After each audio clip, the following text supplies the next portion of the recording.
वंश, राजवंश,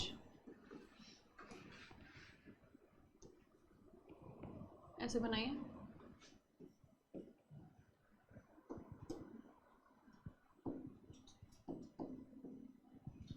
सबसे पहला हर्यंक वंश, हर्यंक डायनेस्टी।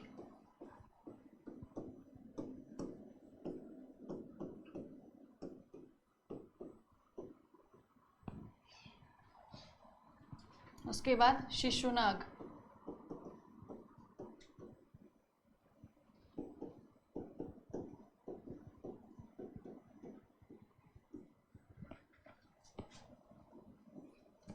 उसके बाद नंद डायनेस्टी,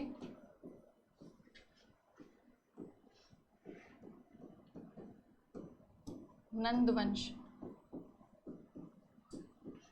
देन मौर्यन डायनेस्टी,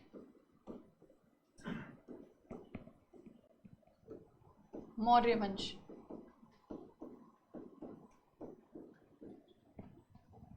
लिख दिया? अच्छा।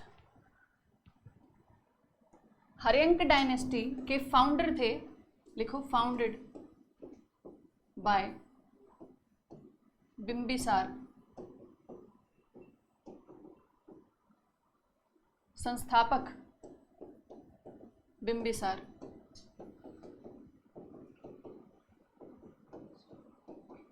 बिंबिसार इसके संस्थापक रहे। बिंबिसार के बाद आए अजातशत्रु,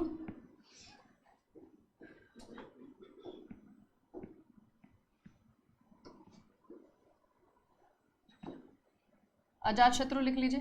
उसके बाद लिखो उदायन,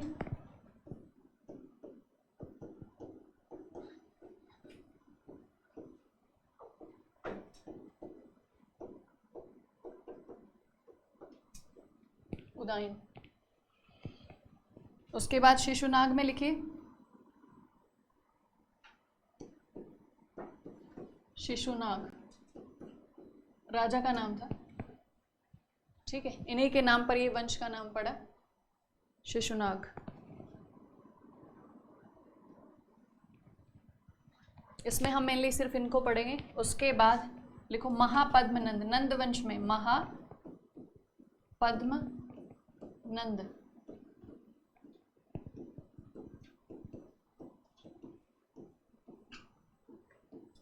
और घननंद या धननंद भी कहा जाता है उन्हें, धननंद।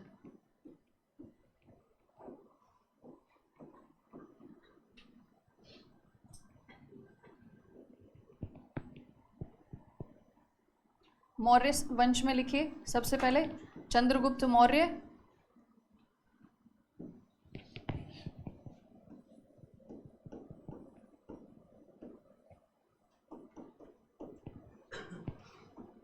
चंद्रगुप्त मौर्य जरूर लिखना, मौर्य शब्द जरूर लगाना, क्योंकि एक चंद्रगुप्त कहाँ आएंगे, गुप्त वंश में आएंगे, ठीक है। चंद्रगुप्त मौर्य, इधर बिंदुसार,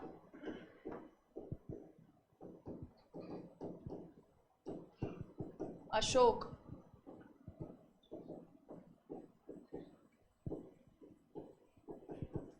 और अशोक के बाद यहाँ पे लास्ट लिखो, लास्ट रूलर लिखना है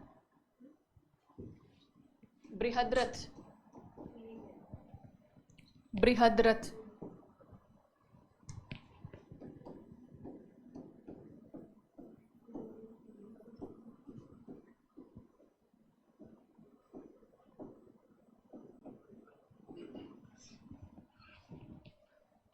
ठीक, बृहद्रथ, ये लास्ट थे, यहाँ पे लिख लो लास्ट रूलर, ठीक है। ये बना लिया, एक बार इसको पढ़ लो। हर्यंक डायनेस्टी सबसे पहले रूल किसने स्टार्ट किया, हर्यंक डायनेस्टी ने। इन्होंने रूल स्टार्ट किया समवेयर अराउंड 444 BC, यहाँ से।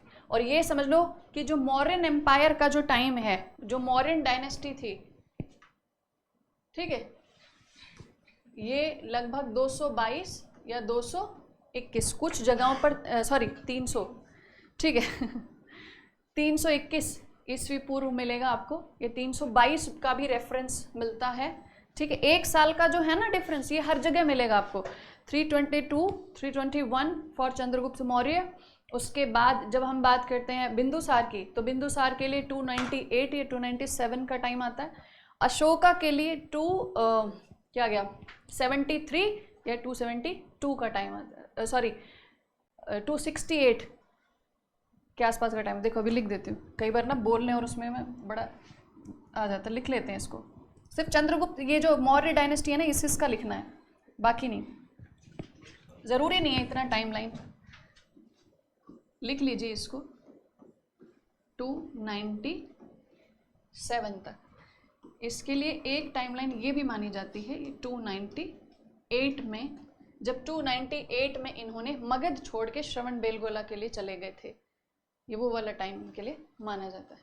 ठीक है, अच्छा अब 297 से बिंदुसार का शासन शुरू होता है। 297 से लेकर इसे 272 तक भी माना जाता है, या इसे 298 से लेके 273 तक भी माना जाता है। ठीक है, BC चल रही है, ईस्वी पूर्व चल रहे हैं।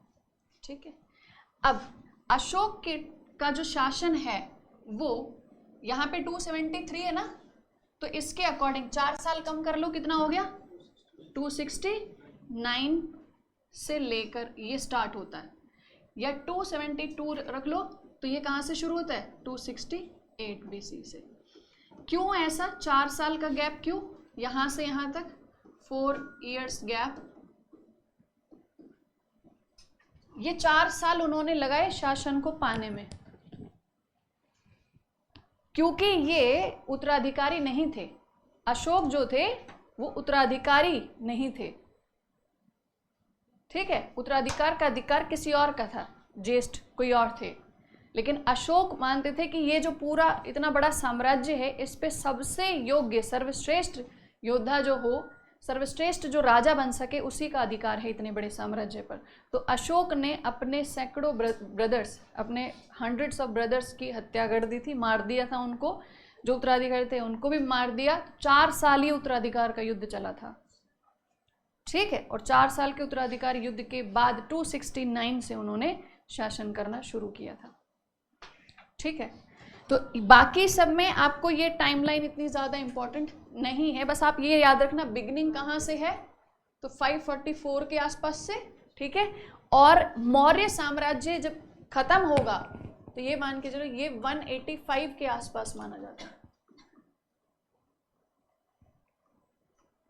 कुछ जगहों पे आपको 180 BC भी लिखा मिलेगा, 180 ईस्वी पूर्व भी, लेकिन 185 भी, 185 ईस्वी पूर्व आप लिखोगे वो भी ज़्यादा ऑथेंटिक माना जाएगा।